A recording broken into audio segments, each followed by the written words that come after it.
नमस्कार, बहुत बहुत स्वागत है आपका राष्ट्रपति चुनाव 2022 श्रृंखला में।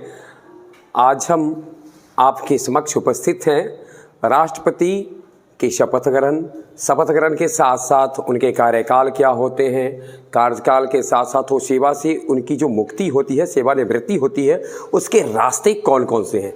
लेकिन इससे पूर्व इसकी चर्चा हम आरंभ करें, हम शुरुआत करते हैं थोड़ा सा पीछे से। जिक्र हमने किया था कि भारत के राष्ट्रपति के चुनाव में जो निर्वाचक मंडल होता है उसमें लोकसभा, राज्यसभा, राज्यों की विधानसभा और केंद्र शासित प्रदेश जहां विधानसभा हैं उसके सदस्य सम्मिलित होते हैं। इस बार जब उनका जो लिस्ट तैयार हुआ है तो कितने मतदाता हैं उस लिस्ट में, कुल मतदाता जिनको कि मत देने का अवसर मिलेगा 2022 ईस्वी के राष्ट्रपति चुनाव में 18 जुलाई को, उनकी संख्या है 4809। इस 4809 में देखेंगे 233 राज्यसभा से हैं, ये राज्यसभा के 233 सदस्य हैं। 543 सदस्य लोकसभा से आएंगे और इन दोनों को जोड़कर 4809 में से जब हम घटाएंगे 776 घटा देंगे, 233, 543, 776 में से 4809 घटा देंगे तो संख्या बचती है 4033, 4033 ये विधायक होंगे। तो इस बार जो वोट डालने का सौभाग्य विधायक पाएंगे उनकी संख्या है 4033, लोकसभा के 543 सदस्य और 233 राज्यसभा के सदस्य, कुल वोटर होंगे 4809। चर्चा पीछे हो चुकी है कैसे कैसे वोटिंग होता है। आज हम एक नज़र तो डालते हैं राष्ट्रपति से संबंधित अनुच्छेद पर, फिर चर्चा करेंगे शपथ, कार्यकाल और उनकी सेवानिवृत्ति पर। परंतु एक नज़र डालते चले भारत के संविधान के कौन कौन से अनुच्छेद राष्ट्रपति से विशेष रूप से संबंधित हैं।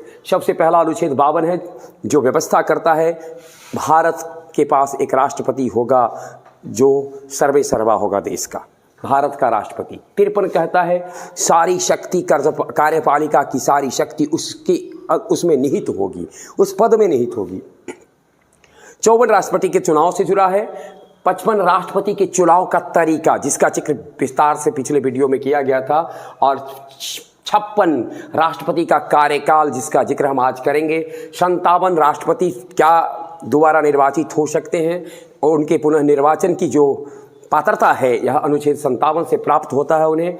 राष्ट्रपति चुने जाने की योग्यता का उल्लेख अनुच्छेद 58 में है। 59 राष्ट्रपति के कार्यकाल की दशाओं को बताता है। 60 में शपथ ग्रहण है जिसका आज विस्तार से जिक्र हम करेंगे।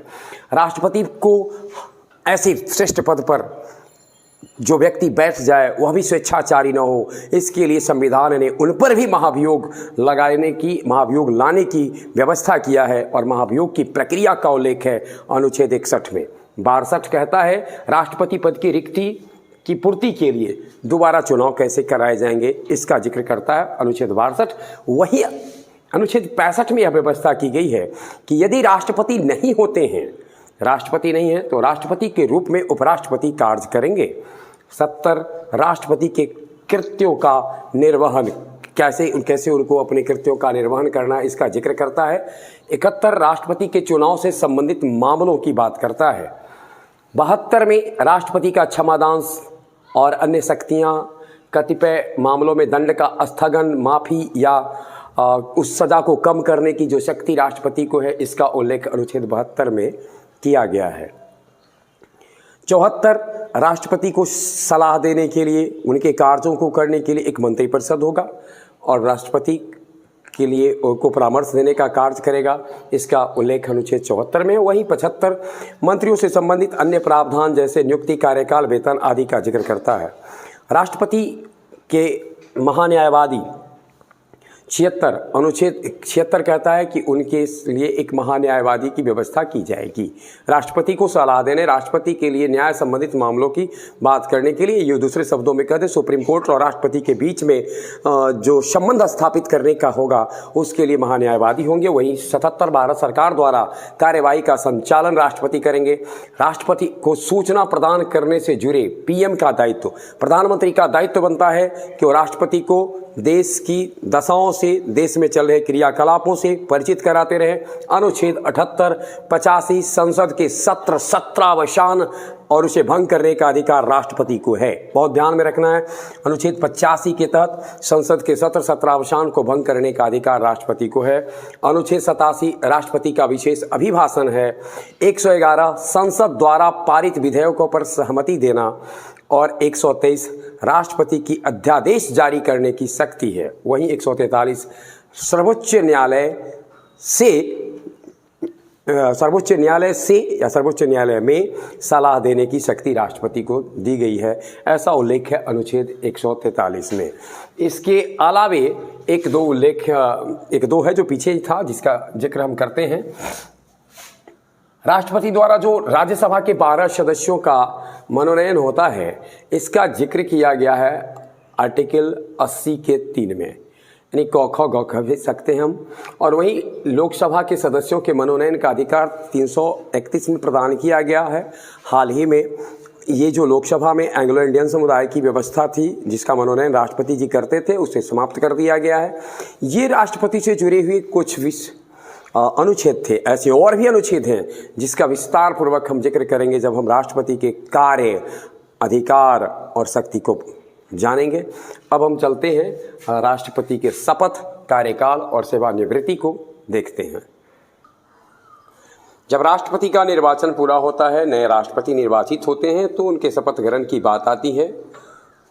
कौन शपथ ग्रहण दिलाता है, किनके नाम की शपथ वो लेते हैं, और शपथ ग्रहण समारोह को सुशोभित करने के लिए कौन कौन से मुहिम वहाँ उपस्थित होते हैं गवाह के तौर पर। तमाम रिपोर्ट के साथ शपथ ग्रहण प्रक्रिया के संदर्भ में विस्तार से बताने के लिए हम आमंत्रित करते हैं पृथ्वीराज को। स्वागत है पृथ्वीराज आपका।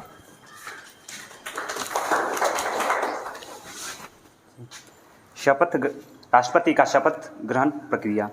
प्रत्येक राष्ट्रपति और प्रत्येक व्यक्ति जो राष्ट्रपति के रूप में कार्य कर रहे हैं या उनकी कृत्यों का निर्वहन कर रहा है, अपना पद ग्रहण करने से पहले भारत के मुख्य न्यायाधीश या उनके अनुपस्थिति में, जी, यानी खास बात यह है कि मुख्य न्यायाधीश को शपथ ग्रहण कराने का अधिकार है। अगर वो अनुपस्थित हैं तो उनके बदले उनके द्वारा जिनकी नियुक्ति की जाती है, जी, उनके द्वारा जो उच्चतम न्यायालय के वरिष्ठतम न्यायाधीश के समक्ष वो शपथ लेते हैं। यानी खास बात है कि उच्चतम न्यायालय के मुख्य न्यायाधीश यदि अनुपस्थित हैं तो उनकी अनुपस्थिति में उच्चतम न्यायालय के ही किसी वरिष्ठतम न्यायाधीश जिनको अधिकार सौंपा गया है राष्ट्रपति के पद का शपथ ग्रहण कराने का, उनकी उपस्थिति में राष्ट्रपति अपना पद का शपथ ग्रहण लेते हैं। अब सुनते हैं हम कि उनका जो शपथ ग्रहण होता है वो किस नाम से होता है, किस तरीके से उन्होंने वो शपथ ग्रहण होता है। जी, मैं ईश्वर की शपथ लेता हूँ, मैं श्रद्धापूर्वक भारत के राष्ट्रपति के पद का कार्यपालन करूँगा और अपनी पूरी योग्यता से संविधान और विधि का परिरक्षण, संरक्षण और प्रतिरक्षण करूँगा और मैं भारत की जनता की सेवा और कल्याण में निरत रहूँगा। ये राष्ट्रपति के शपथ ग्रहण है। राष्ट्रपति पद पर बैठने वाले कोई भी व्यक्ति इसी संबोधन के साथ, इसी शपथ की पंक्तियां हैं, इसके साथ वो शपथ लेते हैं। और अब हम जानना चाहते हैं उनके शपथ ग्रहण समारोह में होते कौन कौन हैं। जी, शपथ ग्रहण के समारोह में नवनिर्वाचित राष्ट्रपति, नवनिर्वाचित जो अभी तो हुए तो उनका तो शपथ ग्रहण ही होगा। जी, पूर्व राष्ट्रपति, उपराष्ट्रपति, सर्वोच्च न्यायालय के मुख्य न्यायाधीश, लोकसभा अध्यक्ष, राज्यसभा अध्यक्ष, प्रधानमंत्री, राज्यों के राज्यपाल और मंत्रिपरिषद के सदस्यों सहित गणमान्य सदस्य उपस्थित होते हैं। जी, ये बड़ी लंबी सूची है। जो नवनिर्वाचित राष्ट्रपति हैं वो तो होते ही हैं, जिन्हें शपथ ग्रहण कराना है वो तो होते ही हैं, लेकिन इसके अलावे जो जिनकी सेवा समाप्त हो रही होती है, जो अपने कार्यकाल को पूरा कर रहे होते हैं, उनकी उपस्थिति भी होती है। इसके अलावे इस शपथ ग्रहण समारोह को सुशोभित कर रहे होते हैं लोकसभा के अध्यक्ष, राज्यसभा के उपाध्यक्ष के अलावे केंद्रीय मंत्रिमंडल के तमाम सदस्य, सह प्रधानमंत्री जो उसके मुखिया होते हैं मंत्रिमंडल के, उनकी उपस्थिति में ये शपथ ग्रहण समारोह होता है। वहीं अब हम जानना चाहते हैं 25 जुलाई को, इस बार जो हमारा 25 जुलाई को शपथ ग्रहण होगा, जी, यानी कि 2022 ईस्वी में राष्ट्रपति की जिनका भी निर्वाचन हो, उनका शपथ ग्रहण 25 जुलाई को होना है। तो क्या ये 25 जुलाई की परंपरा अचानक है या फिर ये परंपरा है हमारे देश की? मतलब ये अचानक भी नहीं है, जी। परंपरा से है। कब से ये परंपरा है 25 जुलाई वाली? जब 1977 में नीलम संजीव रेड्डी निर्विरोध राष्ट्रपति चुनाव चुने गए थे। श्रोताओं को एक बात स्पष्ट कर दूं कि 1977 ईस्वी में निर्विरोध निर्वाचित होते हैं नीलम संजीव रेड्डी, और भारत के लोकतांत्रिक सफर में, लोकतांत्रिक इतिहास में 75 वर्ष जो हम पूरे करने जा रहे हैं आज़ादी के, इसमें अगर हम बात करें और राष्ट्रपति चुनाव की भी बात कर लें तो पहली बार और अब तक एकमात्र बार हुआ है 1977 ईस्वी में, जब राष्ट्रपति निर्वाचित होते हैं निर्विरोध नीलम संजीव रेड्डी, और उनका शपथ ग्रहण 25 जुलाई को होता है। इसलिए ये परंपरा सी बन गई कि 25 जुलाई को ही शपथ ग्रहण लिया जाए। इस परंपरा को जिसकी शुरुआत हुई नीलम संजीव रेड्डी का, उसके कई में आगे सम्मिलित हुए ज्ञानी जैल सिंह, फिर उसके बाद आगे बैठते हैं आर वेंकटरमन, फिर शंकर दयाल शर्मा, फिर कोचेरी रमन नारायणन, फिर एपीजे अब्दुल कलाम, फिर प्रतिभा देवी सिंह पाटिल, और फिर उसके बाद आते हैं प्रणब मुखर्जी, फिर रामनाथ कोविंद जी, और अभी भी जो परंपरा के अनुसार जो हमारे अगले राष्ट्रपति होंगे उनका शपथ ग्रहण होगा 25 जुलाई को। जी धन्यवाद पृथ्वी। और आगे आपके पास अच्छा राष्ट्रपति जी का जो पुनर्निर्वाचन होता है जी। लेकिन इससे पहले कि हम थोड़ा सा जिक्र करें, 25 जुलाई 1977 से पहले राष्ट्रपति का जो हुआ है, जिसमें डॉक्टर राजेंद्र प्रसाद से लेकर के फखरुद्दीन अली अहमद तक के थे जी, तो उनका जो शपथ ग्रहण समारोह का जो तारीख रहा हो, बस केवल एक नज़र, संक्षिप्त नज़र उस पर हम डालते चलते हैं। जी। डॉक्टर राजेंद्र प्रसाद पहले बार 26 जनवरी को, 26 जनवरी उसके को, बाद फिर दूसरे बार भी बने वो तो 13 मई का उनका शपथ ग्रहण हुआ। जी, पहली बार 26 जनवरी को भारत को राष्ट्रपति का पद मिला, और दूसरा बार जब डॉक्टर राजेंद्र प्रसाद की जब दोबारा उस पद पर नवनिर्वाचित हुए थे तो उनको 13 मई को शपथ दिलाया गया। जी जी। उनके बाद डॉक्टर सर्वपल्ली राधाकृष्णन का भी 13 मई को ही हुआ, 13 मई 1962 को, यानी अब 13 मई वाली परंपरा थी उस समय। जी जी। उसके बाद जाकिर हुसैन का भी हुआ 13 मई 1967 ईस्वी को। उनके बाद बीवी गिरी, उनका हुआ 24 मई 1969 ईस्वी इसका को। कारण भी था कि ये बीच में ही चुनाव हुए थे, उपचुनाव हुए थे राष्ट्रपति जी का, और इसके बाद इनका नियुक्ति हुई थी, यानी इनका निर्वाचन हुआ था बीवी गिरी जी का। उनके बाद हुए फखरुद्दीन अली अहमद, उनका भी 24 मई 1974 का मतलब शपथ ग्रहण हुआ था। बहुत बहुत धन्यवाद, इस पूरी जानकारी को साझा किया पृथ्वी ने, मैं बहुत बहुत धन्यवाद देता हूँ। जहाँ तक सवाल है पुनर्निर्वाचन का, इसकी चर्चा हम आगे करेंगे। ये था, धन्यवाद पृथ्वी, आप जा सकते हैं। और ये था राष्ट्रपति जी का शपथ ग्रहण। मैं एक बार फिर से बता दूं कि माननीय महामहिम सर्वोच्च न्यायालय के मुख्य न्यायाधीश के द्वारा राष्ट्रपति पद का शपथ ग्रहण समारोह, यानी राष्ट्रपति को शपथ ग्रहण दिलाया जाता है। समारोह में कई अतिथि होते हैं। इसमें राष्ट्रपति का कार्यकाल क्या होता है, इसे जानने के लिए मैं आमंत्रित करता हूँ कुमारी दीपा को। दीपा, बहुत बहुत स्वागत है आपका, आइए।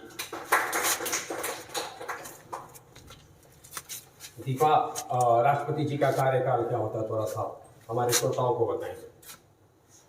सबसे पहले तो राष्ट्रपति के कार्यकाल का वर्णन अनुच्छेद 56 में जी, जिसका उल्लेख यहाँ पर है सर, 56 ना, राष्ट्रपति का कार्यकाल 56 में राष्ट्रपति का कार्यकाल है दीपावली के अनुसार, संविधान के अनुसार।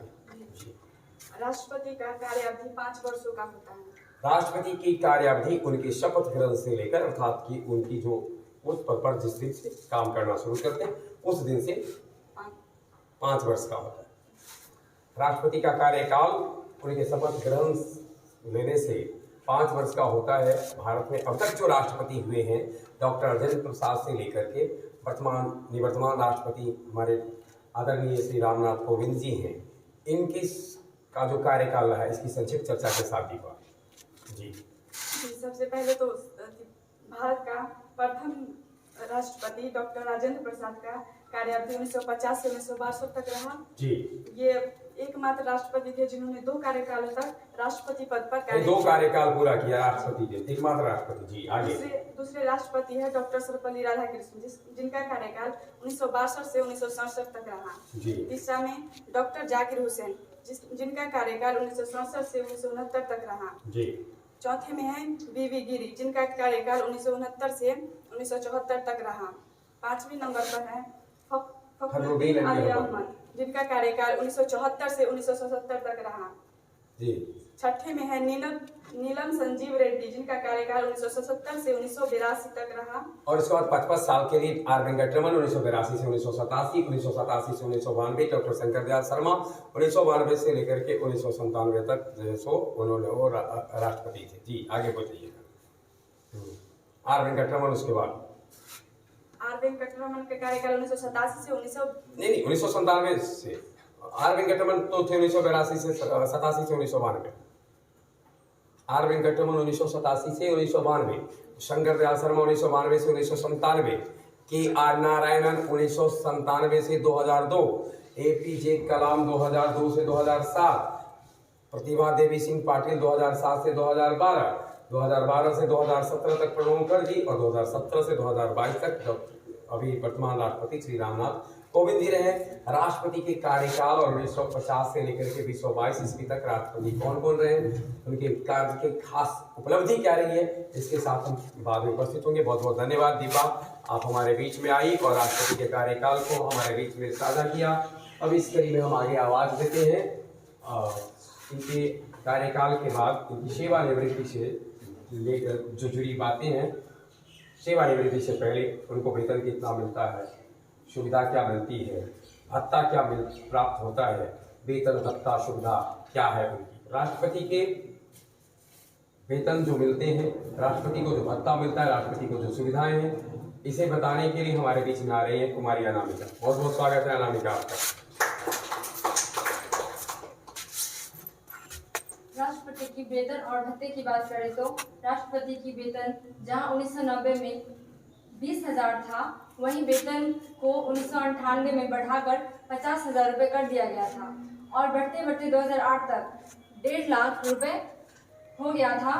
वहीं थोड़ा सा 2008 तक आप ठहरे हैं, मैं थोड़ा सा आपको ये बताते चलूँ कि जब हमारे देश के पहले राष्ट्रपति बने थे राजेंद्र प्रसाद जी, तब उन्हें इतना ही मिलता, 10,000 ही मिलते थे और उसके बाद धीरे धीरे आगे बढ़ा और वो आगे बढ़े। जी अब आप 2008 तक आ गए थे। तो वहीं वर्तमान में राष्ट्रपति का वेतन 2017 में बढ़ाकर 5 लाख कर दिया गया है। राष्ट्रपति की वेतन आय कर से मुक्त होती है और वेतन के अलावा राष्ट्रपति को अन्य भत्ते भी दिए जाते हैं, जिनमें मुफ्त चिकित्सा, आवास और उपचार सुविधाएं शामिल हैं। राष्ट्रपति के जीवन साथी को हर महीने 30,000 सेक्रेटरियल असिस्टेंट के तौर पर दिए जाते हैं और जब राष्ट्रपति रिटायर हो जाते हैं तब इन्हें 9 लाख वार्षिक पेंशन मिलता है और इन्हें जो रिटायर के बाद जो भवन मिलते हैं उनका रेंट मुफ्त होता है, यानी उनको किराया नहीं देना पड़ता है और स्टाफ की खर्च के लिए उन्हें 60,000 रुपये दिए जाते हैं और इनको सुविधाएं दी जाती है। 2 रेडलाइन फ़ोन और 1 मोबाइल फ़ोन दी जाती है, जिनकी पूरी बिल गवर्नमेंट के द्वारा दी जाती है और ये कहीं भी रेल या विमान से फ्री यात्रा कर सकते हैं और इनके साथ के लिए एक सहयोगी अर्थात एक व्यक्ति को भी ले जा सकते हैं, अटेंडेंट के साथ अपने साथ जा सकते हैं। बहुत बहुत धन्यवाद अनामिका। अनामिका हमारे बीच में थी जो हमें बता रही थी कि राष्ट्रपति जी का वेतन क्या है। 10,000 से शुरू हुआ यह वेतन किस प्रकार से 5 लाख रुपये मासिक में तब्दील हो गया है। अभी वर्तमान में 5 लाख रुपए मासिक मिलते हैं। वही सेवानिवृत्त होने के बाद उनको वार्षिक पेंशन 9 लाख रुपए का मिलता है और उन्हें जो मकान दिए जाते हैं वो किराया मुक्त होता है। इसके अलावा आवागमन की सुविधाएं होती है या दी जाती है, साथ ही अन्य तमाम तरह की सुविधाएं राष्ट्रपति जी को मिलती रहती है। वो अन्य तमाम सुविधाओं में स्वास्थ्य की सुविधा सम्मिलित है। इसके साथ अब हम आते हैं महामहिम साहब, राष्ट्रपति जी की सेवानिवृत्ति कैसे होती है। 5 साल पूरा करने के साथ उनकी सेवानिवृत्ति होती है।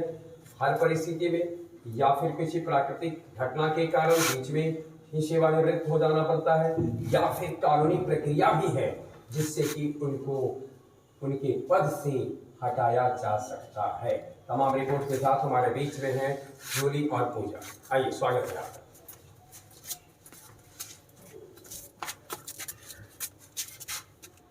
जैसे कि पूर्व में ही हमने जिक्र किया, जब राष्ट्रपति का कार्यकाल 5 वर्ष का होता है जी। और जैसे ही उनका कार्यकाल 5 वर्ष का पूर्ण होता है तो वो मतलब ऑटोमेटिकली मतलब बिना किसी कानूनी प्रक्रिया के बिना किसी 5 वर्ष तो सेवानिवृत्ति हो जाती है।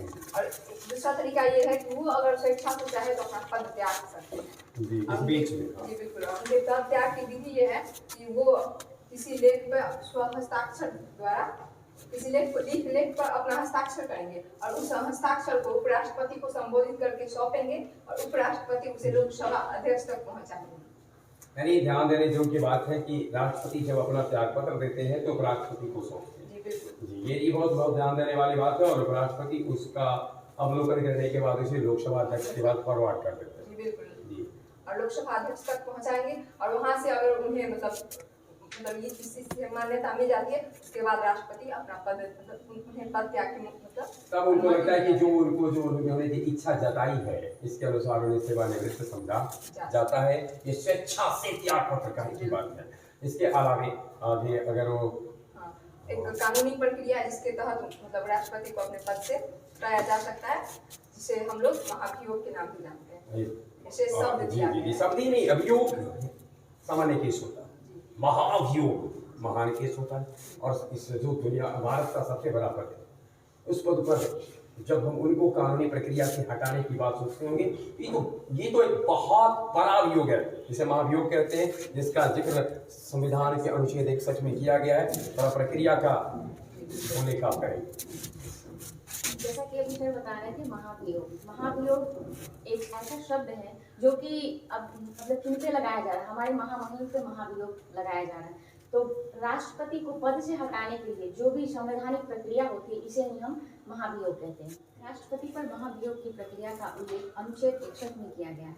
जैसे कि हम बता दें आपको कि संसद के किसी भी सदन में इसका जो प्रस्ताव संसद के किसी भी सदन में इसे पेश किया जा सकता है और संसद के 1/4 सदस्य का जो हस्ताक्षर होगा उसे संविधान के प्रावधानों के उल्लेखों के आरोप में राष्ट्रपति पर महाभियोग लगाया जाएगा। इसके लिए जरूरी है कि राष्ट्रपति को इसकी सूचना 14 दिन पूर्व दी जाए। जिस सदन में महाभियोग का प्रस्ताव पेश किया जाता है उसके 2/3 सदस्यों द्वारा प्रस्ताव को पारित करने के बाद प्रस्ताव को दूसरे सदन में भेजा जाता है। यदि दूसरा सदन भी राष्ट्रपति के खिलाफ आरोपों को मतलब जांच पड़ताल करता है, अगर वो सिद्ध हो जाता है तो वहाँ के भी 2/3 बहुमत से उसे पारित करके उसे मतलब जब वो पारित कर दिया जाता है तो समझा जाता है कि महाभियोग जो हमारे लिए पूर्ण हुआ पारित हो गया और तब राष्ट्रपति साहब को अपने पद से रिक्त समझा जाता है। यानी ये माना जाता है कि राष्ट्रपति अपने पद पर अब नहीं रहे। एक संक्षिप्त में चर्चा करें। राष्ट्रपति का जो महाभियोग से जुड़ा प्रस्ताव है यह संसद के दोनों सदनों में से किसी सदन से शुरू किया जा सकता है। जिस सदन में भी इसकी शुरुआत होनी है उसके 1/4 सदस्यों के लिखित आवेदन पर यह प्रस्ताव लाया जा सकता है उस सदन में। लेकिन इसकी सूचना राष्ट्रपति जी को 14 दिन पूर्व दी जाती है। फिर जो तिथि निर्धारित की जाती है महाभियोग प्रस्ताव की, उस दिन उस सदन में 2/3 बहुमत से यानी 2/3 सदस्यों के द्वारा जब उसे पारित कर दिया जाता है या उससे अधिक सदस्यों द्वारा तो इसे दूसरे सदन में भेजा जाता है और वहां भी यदि इसी प्रक्रिया के तहत अर्थात 2/3 से अधिक सदस्यों के द्वारा उसे पारित कर दिया जाता है तो समझा जाता है कि राष्ट्रपति पर लाया गया महाभियोग सफल रहा है और इस प्रकार से राष्ट्रपति अपने पद से रिक्त समझे जाते हैं। बहुत बहुत धन्यवाद पूजा और जूली आपको। ये था हमारा राष्ट्रपति के पद से शपथ ग्रहण से लेकर शपथ ग्रहण, कार्यकाल, सेवानिवृत्ति और उनका जो उनके ऊपर जो महाभियोग प्रक्रिया है इसकी चर्चा के साथ हम उपस्थित थे। हम अगले वीडियो में उपस्थित होंगे तब हम चर्चा करेंगे राष्ट्रपति के पुनः निर्वाचन और राष्ट्रपति जी के कार्य अधिकार क्या है। काफी लंबी बात होती रहेगी। बहुत बहुत धन्यवाद।